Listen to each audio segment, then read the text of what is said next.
Why can't callers hear me when I use AirPods? Hello and welcome. If you're watching this, you're likely experiencing an issue where people can't hear you when you're on a call using your AirPods. This is a common problem, and the good news is, there are several potential solutions. Checking your audio settings. The first thing to check is your audio settings. Your AirPods may not be selected as the primary microphone for your calls. To verify this, for iPhone users, go to Settings to Bluetooth. Select your AirPods and then Microphone. Ensure that the Automatically Switch AirPods option is selected.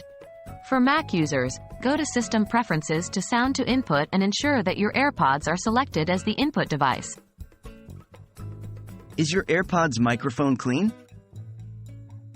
Your AirPods have tiny microphones which can get blocked with dirt or debris. This might be the reason why callers can't hear you. You can clean your AirPods carefully with a soft, dry, lint-free cloth. Avoid using any liquids or sharp objects to clean your AirPods. Reset your AirPods. Sometimes, a simple reset might be all that your AirPods need. To reset, 1. Put your AirPods in the case and close the lid. 2. Wait for 30 seconds and then open the lid.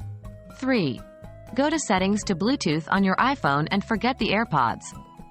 4. Hold the setup button on the back of the case until the status light flashes white. 5. Reconnect your AirPods to your device.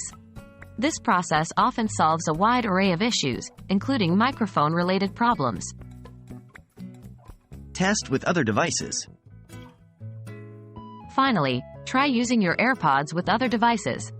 If the problem persists across multiple devices, it may be a hardware issue with the AirPods themselves.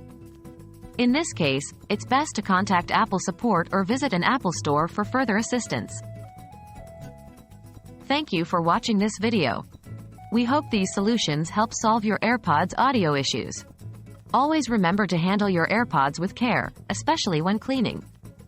If none of the steps provided here work, your best bet would be to reach out to Apple support or an authorized Apple service provider for professional help. Happy troubleshooting!